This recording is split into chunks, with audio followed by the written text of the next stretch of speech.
Assalamualaikum warahmatullahi wabarakatuh. Apa kabar semuanya? Berjumpa kembali dengan saya Yeti Solihah dari SMP Negeri 2 Labuan sebagai CGP Angkatan 8 Provinsi Banten. Hari ini saya sudah berada di ruangan Kepala SMP Negeri 2 Labuan, Bapak Dr. Andes Haji Muhammad Nahrawi Taufik MMPD. Beliau adalah sebagai kepala sekolah di sekolah ini dan kebetulan sekolah ini merupakan tempat bekerja saya. Langsung saja, Assalamualaikum Bapak. Waalaikumsalam. Kabar baik hari ini ya Pak? Alhamdulillah. Ini mungkin yang kesekian kalinya saya berada di ruangan Bapak, dan hari ini saya juga bersyukur dan berterima kasih kepada Bapak yang sudah memberikan waktu kemudian ruang untuk berbincang-bincang kaitan dengan tugas CGP saya Bapak. Tugas CGP kali ini adalah tentang mewawancarai Bapak kaitan sebagai pemimpin di sekolah ini dalam memutuskan atau mengambil kebijakan-keputusan yang menghadapi kasus dilema etika. Nah, mudah-mudahan Bapak dapat memberikan pencerahan hal-hal yang kaitan dengan pengambilan keputusan itu. Sedikit saja Bapak untuk mengulas sedikit bahwa segala sesuatu pengambilan kebijakan keputusan yang kita lakukan sebagai pemimpin ataupun guru memang harus berdasarkan rambu-rambu Bapak. Rambu-rambu dari 4 paradigma, kemudian 3 prinsip dan 9 langkah pengambilan keputusan di dalam dilema etika. Dan saya rasa insya Allah Bapak jauh lebih memahami ini Pak. Mudah-mudahan hari ini dapat memberikan manfaat ya Bapak ya. Boleh saya mengawali Bapak? Ya. Yang pertama, Bapak di sini Bapak sudah cukup lama ya Pak menjadi kepala sekolah selama berapa tahun Bapak? 5 tahun. 5 tahun. Tapi sebelumnya pernah di sekolah lain ya Pak? Iya, alhamdulillah. Sudah berapa puluh tahun Bapak? Sejak 2008. 2008 sudah malang melintang ya Bapak, sudah banyak sekali pengalaman yang Bapak rasakan dan insya Allah jauh lebih bijak dalam menjadi pemimpin. Bapak, yang pertama akan saya kupas adalah tentang bagaimana Bapak dapat mengidentifikasi kasus-kasus yang merupakan dilema etika dan rujukan moral Bapak. Pertama mungkin ya, menghadapi kasus-kasus semacam ini, terutama kasus etika moral, kemudian etika moral dan sebagainya. Intinya semua kepala sekolah pada dasarnya mungkin berdasarkan pada peraturan yang sama. Betul. Tetapi mungkin teknik di lapangan kan beda-beda. Iya betul. Karena kondisi semua sekolah juga berbeda-beda dari segi geografi, sosial ekonomi, agama dan semuanya akan berbeda.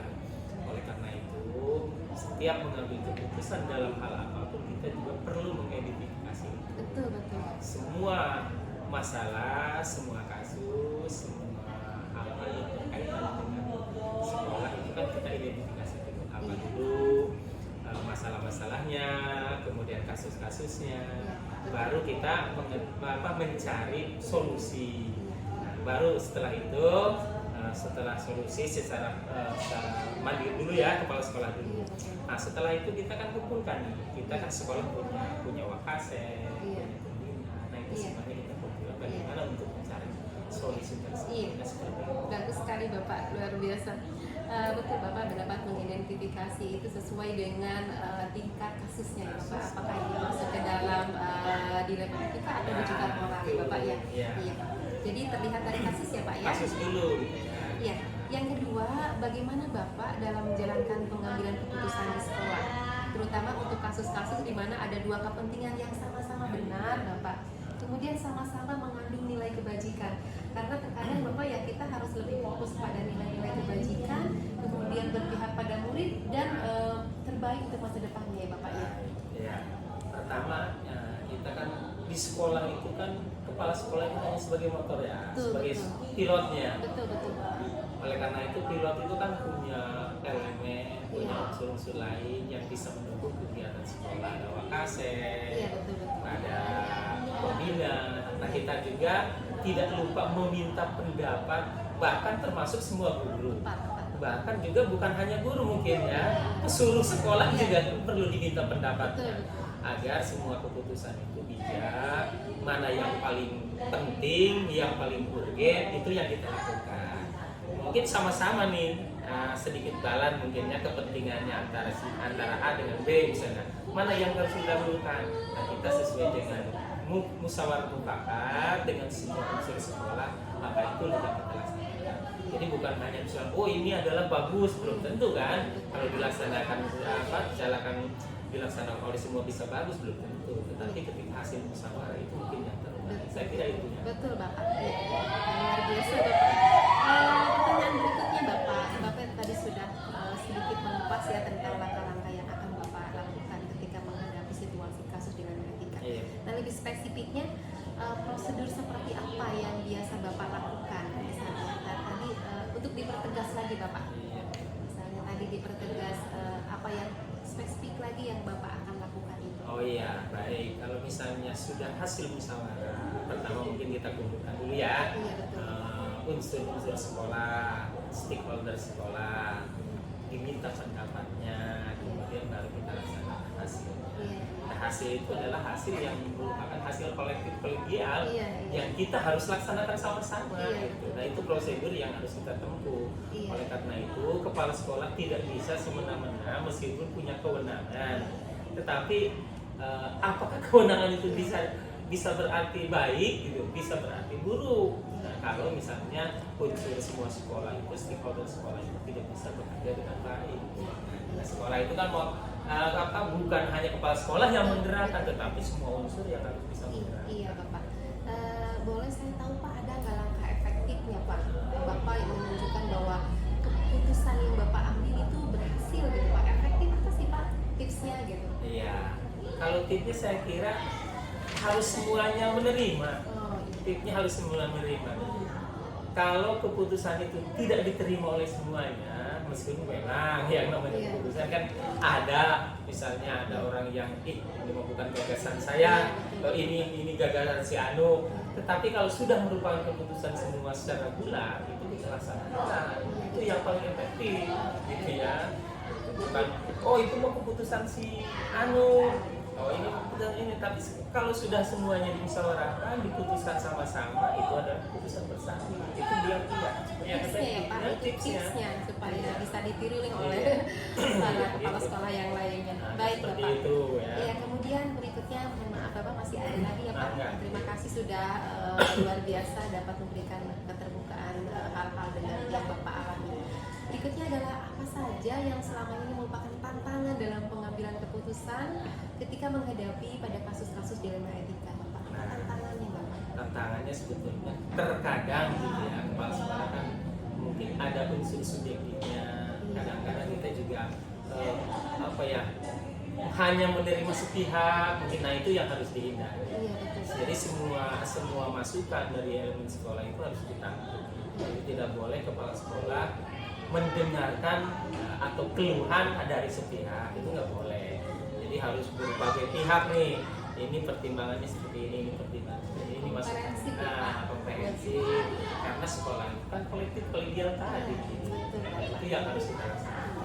Jadi tantangannya tidak semua orang menerima ya Pak. Nah dengan itu keputusan yang keputusan. Bapak. Tetapi yang karena itu adalah keputusan yang kita sama-sama buat, yang harus menerima seperti itu. Iya. Tapi ya itu tadi ada orang yang tidak legowo itu Iya. menerima keputusan orang. Betul Bapak. Berikutnya Bapak, apakah Bapak memiliki sebuah tata cara atau jadwal tertentu ketika menyelesaikan kasus dilema etika? Apakah ada langsung menyelesaikan di tempat atau memiliki sebuah jadwal yang menyelesaikannya? Kemudian prosedur seperti apa yang Bapak gunakan jadi ketika Bapak menghadapi kasus dilema etika itu yang Bapak lakukan, apakah ada jadwal khusus dalam pembinaannya dan seterusnya? Nah, kalau jadwal khusus, yang namanya problem itu atau masalah itu kan timbulnya biasanya juga mendadak. Betul. Ya, tidak harus direncanakan. Iya. Masalah direncanakan kan tidak mungkin. Betul. Yang namanya masalah itu datangnya pasti mendadak. Ketika berjalan kita datanglah masalah. Iya. Oleh karena itu memecahkan masalah itu tentunya kita harus mencari akar masalahnya dulu. Apa akar masalahnya? Oh seperti ini akarnya. Oh penyelesaiannya seperti ini. Nah itu baru ya. Setelah tahu akar masalah, penyelesaian seperti ini, kemudian direfleksikan kembali. Oh seperti inilah penyelesaian. Jadi tidak ada jadwal. Tidak ada, karena masalah itu kan tidak dijadwal. Iya betul. Tidak kita rencanakan, tidak kita rencanakan. Tapi tetap dipatokan pada 9 langkah itu ya Pak, 9 langkah keputusan gitu Pak. Keputusan dari sekolah. Iya betul Bapak. Kemudian ada 2 pertanyaan lagi nih Pak. Adakah seseorang atau faktor-faktor apa saja yang selama ini mempermudah dan membantu Bapak dalam pengambilan keputusan dalam kasus pelanggaran etika? Siapa sih yang banyak membantu Bapak ketika menyelesaikan kasus ini? Ya tentunya kalau di sekolah itu kan Bang Asep ya, Asep. semuanya Bang Asep, pembina. Pembina. Itu yang selalu memudahkan kita, membantu kita dalam menyelesaikan masalah. Jadi semuanya juga sebetulnya bukan hanya Bang Asep pembina ya, semua unsur yang ada di sekolah itu kan memberikan pendapat, memberikan masukan agar kebijakan kita tidak salah. Jadi seperti itu. Makanya kita tidak sendirilah, nggak boleh mengambil keputusan sendiri. Iya, Gitu. ya selalu dikasih kesepakatan bersama ya Pak. Betul.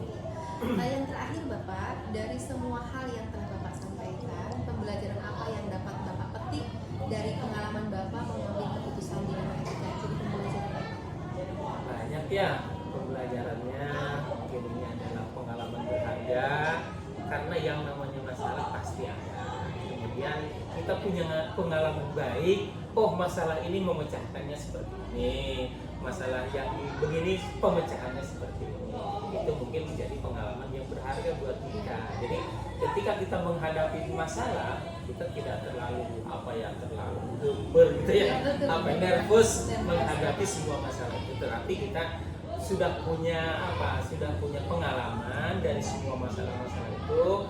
Oh, masalah ini pemecahannya seperti ini. Ya, seperti itu. Iya Bapak. Berharga sekali. Iya berharga ya Bapak. Alhamdulillah. Jadi dengan kita berbincang-bincang sedikitnya dapat gambaran menyelesaikan masalah kasus dilema etika itu memang ada beberapa tahapan yang harus diikuti ya. Yaitu tadi berpegang prinsip kepada 3 prinsip, 4 paradigma dan 9 keputusan.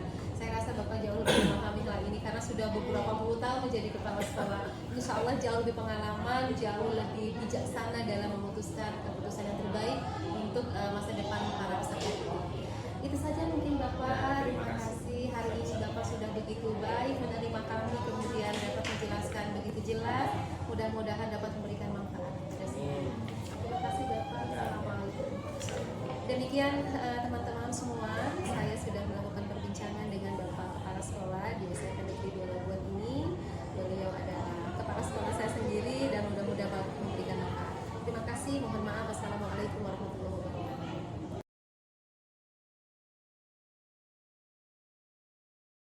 Selamat siang Bapak. Selamat siang Ibu. Ya Bapak, bagaimana kabarnya hari ini? Alhamdulillah baik. Alhamdulillah sehat ya Pak ya. Iya. Terima kasih Bapak sudah bersedia menerima saya di ruangan Bapak ini. Sama-sama. Dalam kegiatan melaksanakan tugas ya Bapak, Iya. mewawancarai Bapak sebagai kepala SD di Sukanegara 1 ini. Dan tugas saya di sini adalah ingin mengetahui bagaimana Bapak dapat memutuskan dan memberikan kebijakan pengambilan keputusan ketika Bapak menghadapi kasus dilema etika atau rujukan moral. Nah sedikit boleh ya Pak ya, saya rasa Bapak sudah paham dan insya Allah sudah lebih paham mungkin daripada saya. Iya. Tetapi boleh sedikit Bapak menjelaskan secara umum pemahaman Bapak tentang dilema etika dan rujukan moral menurut Bapak. Silakan. Terima kasih Ibu atas kunjungannya hari ini sekolah kami untuk kita dapat diskusi terkait bagaimana upaya kita dalam mengambil sebuah keputusan menghadapi persoalan apakah itu dilema etika maupun rujukan moral. Nah, di sini ada 2 persoalan yang hampir sama, namun pada kenyataannya sumbernya yang berbeda. Kalau dilema etika ini lebih kepada bahwa masalah ini dua persoalannya sama-sama baik ya. Tapi berbeda lagi dengan bujukan moral. Yang satu baik dan yang satu kurang baik, sehingga kita di sana sebagai kepala sekolah memerlukan sebuah keputusan yang baik yang berpihak kepada peserta didik sehingga di akhir sebuah keputusannya tidak terjadi sebuah persoalan-persoalan yang berarti. Ini Iya. yang kami ketahui. Iya, luar biasa. Bapak secara umum sudah memahami itu ya Pak. Betul. Jadi Bapak dapat sudah memahami cukup tentang dilema etika dan bujukan moral. Nah, saya langsung ke pertanyaan inti ya Pak Silakan, ya. Ibu. Silakan. Yang pertama adalah Bapak tentunya sebagai kepala sekolah harus mampu mengidentifikasi kasus-kasus yang merupakan dilema etika dan bujukan moral. Bagaimana Bapak cara mengidentifikasi? Iya. Ketika kita dihadapkan oleh sebuah masalah, apakah itu etika moral atau apakah itu dilema etika maupun bujukan moral, ini kita lebih kepada upaya persuasif. Artinya kita perlu identifikasi yang mendalam terkait dengan persoalan tersebut. Contoh, ada satu kasus sederhana lah ya. Anak ini setiap pagi diperhatikannya selalu kesiangan. Iya. Kita secara serta-merta tidak bisa menjudge bahwa anak ini adalah anak yang kurang patuh, tidak demikian juga. Tapi kita perlu identifikasi terhadap keadaan siswa, psikologis siswa, baik secara personal maupun secara keluarganya gitu. Iya betul. Nah, kita tidak bisa menjudge sesuatu yang kurang baik, tapi lebih kepada identifikasi ada apa, kenapa anak ini bisa kesiangan. Ternyata apa yang kita tidak tahu bahwa sebelum mereka sekolah itu harus mengurusi neneknya dulu karena tinggal dengan nenek, atau mengurusi orang tuanya dulu yang sedang sakit. Ini kan semuanya baik, kepatuhan terhadap orang tua dan kepatuhan terhadap aturan sekolah. Nah, ini upaya awal kita persuasif dulu, dan lebih kepada upaya-upaya yang sifatnya sederhana ya, tidak terlalu kita menjustifikasi anak ini tidak patuh begitu. Iya, iya. Artinya pernah kasus itu terjadi di sekolah Bapak ya Pak? Betul, betul. Betul ya Pak, dengan berbagai varian masalah di lingkungan kan, berbagai macam lingkungan keluarga, sosial ekonomi. betul, Ya, betul Bapak. Iya, intinya sudah pernah mendapat kasus seperti itu. Betul, ya, masuk sekali. kategori dilema etika. Nah, pertanyaan berikutnya, selama ini bagaimana Bapak menjalankan pengambilan keputusan di sekolah Bapak, terutama untuk kasus-kasus di mana ada dua kepentingan yang sama-sama benar atau sama-sama mengandung nilai kebajikan? Bagaimana begitu? Upaya kami dalam menyelesaikan persoalan yang sasarannya kepada siswa. Kalau di sekolah tingkat satuan sekolah dasar ini kan tidak ada yang disebut dengan lokasek dan sebagainya seperti di SMP atau SMA, tapi lebih kepada tanggung jawab seorang guru kelas adalah tanggung jawab apapun yang ada di sana, baik secara konselingnya maupun secara pembelajarannya atau pendidikannya. Jadi ketika ada permasalahan di kelasnya, maka upaya yang dilakukan adalah bagaimana upaya guru kelas menyelesaikan hal tersebut.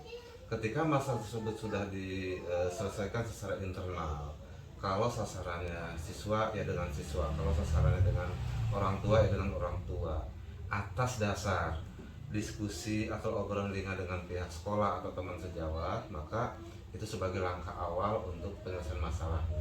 Tidak kemudian ujug-ujug kepala sekolah yang menyelesaikan, tidak, tapi guru kelas dapat secara prerogatif untuk bisa menyelesaikan masalah tersebut. Iya, betul. Artinya ketika Bapak memutuskan segala sesuatu harus berpedoman pada rambu-rambu dilema etika ini ya Pak? Itu betul. Maaf Pak, kebetulan di dilema etika ada 9 langkah dalam pengambilan keputusan. Betul, Mungkin salah betul. satunya Bapak sudah melakukan itu ya. Insya Allah. Iya. Baik Bapak, pertanyaan berikutnya, hal-hal apa saja yang selama ini Bapak anggap efektif dalam pengambilan keputusan pada kasus-kasus dilema etika? Iya. Pertama, ketika kita menemukan sebuah kasus dilema etika, kita lebih kepada persuasif. Guru sebagai orang tua di sekolah ini harus mencari tahu apa sih penyebab dari masalah tersebut. Nah, secara psikologis, guru harus lebih intens memahami secara individu siswa tersebut, sehingga langkah selanjutnya atau standar operasional selanjutnya mungkin bisa bersifat kunjungan. Ada masalah apa nih di keluarganya, atau dengan siapa dia tinggal, atau dengan keluarganya sedang masalah apa nih rumah tangganya. Ini kan biasanya yang menjadi intrik-intrik masalah tersebut gitu. Iya betul Pak. Tetap harus selalu diidentifikasi ya Pak Ya, diidentifikasi. penyebabnya seperti apa. Baik. Selanjutnya hal-hal apa saja yang selama ini merupakan tantangan dalam pengambilan keputusan pada kasus-kasus dilema etika? Tentunya tidak selamanya mulus ya Pak, Iya, ketika Bapak betul. mengambil sebuah kebijakan keputusan. Adakah tantangannya Pak? Ya, tantangannya sosial ekonomi atau sosial karakter di kita ini kadang-kadang kan sangat bervariatif ya. Ada orang tuanya, kalau kita sasarannya orang tua ya, yang paham terkait dengan penyelesaian masalah kita. Ada juga yang tidak paham, sehingga ada efek yang dianggap bahwa kita berlebihan ketika menyelesaikan persoalan, sehingga tanggapannya ini seakan-akan bahwa kita melakukan interogasi seperti ya kalau di tingkat ininya BAP. Nah, padahal kita sekadar ya bincang santai apa sih yang menjadi persoalan sehingga siswa tersebut begini, atau sehingga terjadi persoalan seperti ini. Ini lebih kepada menggali informasi-informasi agar ketika kita mengambil keputusan ini ya harapannya tidak sesuai dengan apa yang diharapkan di akhirnya gitu. Iya, iya. Yang Bapak sampaikan tadi tentunya selain 9 langkah yang tadi saya sampaikan ke Bapak juga, Bapak juga akan berpedoman pada 4 paradigma Betul. dilema etika dan 3 prinsip ya dilema etika. Bapak juga tidak akan sembarangan ya Pak ya Iya, ketika betul. melakukan identifikasi pemahaman ke sebuah lingkungan keluarganya, tentu ada rambu-rambu seperti itu. Iya. Nah baik, pertanyaan berikutnya Bapak, apakah Bapak memiliki sebuah tata kala atau jadwal tertentu dalam sebuah penyelesaian kasus dilema etika? Apakah Bapak juga langsung menyelesaikan di tempat atau memiliki sebuah jadwal untuk menyelesaikannya? Bentuk atau prosedur seperti apa yang Bapak jalankan? Iya, seperti kita ketahui bersama bahwa masalah ini kan tidak direncanakan, Bu. Sehingga dalam hal ini bukan berarti kita tidak punya schedule atau jadwal, tapi lebih kepada siaga kita. Ketika kita dihadapkan oleh sebuah masalah, maka sesuai dengan tahapan-tahapan kita lakukan penyelesaiannya secara temporer. Kapan ada masalah, ya kita cepatnya kita lakukan.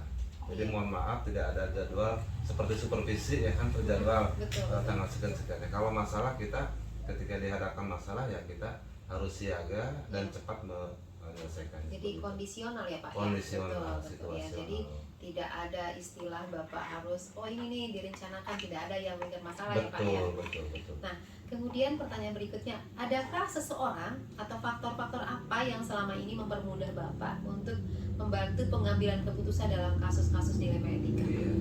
Di sekolah kita ada rekan kerja yang notabene adalah teman-teman yang turut bisa memberikan masukan-masukan, karena kepala sekolah pun tidak menjadi keserta-mertaan untuk bisa memutuskan sendiri. Betul. Tapi di sana ada guru senior, ada tim-tim yang sudah kita godok, kita susun untuk kemudian ketika ada sebuah persoalan di sekolah kita bisa diajak untuk diskusi, bincang santai, dipinta saran pendapatnya, sehingga ketika mengambil keputusan ini bersifat kolektif kolegial, satuan pendidikan begitu. Iya betul. Artinya Bapak tidak berdiri sendiri ya Pak, Betul, berkolaborasi dengan kolaborasi. rekan-rekan di lingkungan ekosistem sekolah Bapak ini. Betul. Baik Bapak, ini pertanyaan terakhir. Iya, silakan. Dari semua hal yang telah Bapak sampaikan, pembelajaran apa yang dapat Bapak petik dari pengalaman Bapak mengambil keputusan dilema etika ini? Pengalaman atau hikmah dari ketika kita mengambil keputusan, kita lebih kepada menganalisis apakah keputusan yang kita ambil ini efeknya baik atau tidak. Kalau efek itu baik, sesuai dengan harapan semua, ya kita menjadi sebuah ketetapan bahwa ketika misalkan seperti ini ya begini opsinya.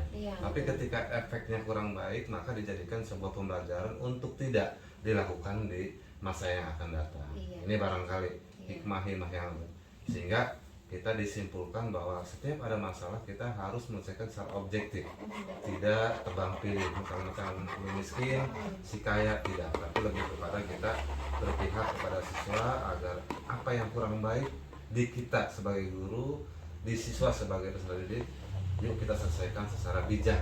Iya, artinya Bapak tetap berpegang teguh kepada nilai-nilai kebajikan. Betul. Kemudian namanya berpihak kepada murid. Betul. Ya Pak ya, dan berpikir jangka panjang, jangka pendeknya, berpikir segala sesuatu yang terbaik untuk Betul peserta didik sekali. di lingkungan sekolah Bapak. Luar biasa Pak percakapan kita hari ini. Ya, Saya sama-sama. senang sekali mendapat ilmu yang luar biasa dari Bapak. Terima kasih Bapak sudah Sama-sama, bersedia Ibu. terbuka dalam penyelesaian kasus dilema etika ini. Semoga bermanfaat perbincangan kita kali ini. Amin, amin. Terima kasih amin. Bapak. Sama-sama. Demikian rekan-rekan semua, saya sudah mewawancarai kepala sekolah yang kedua ya, setelah awalnya saya mewawancarai kepala sekolah sendiri, dan ini adalah kepala sekolah yang kedua dengan Bapak Miftahul Fahmi MPD. Terima kasih. Assalamualaikum warahmatullahi wabarakatuh. Waalaikumsalam warahmatullahi wabarakatuh.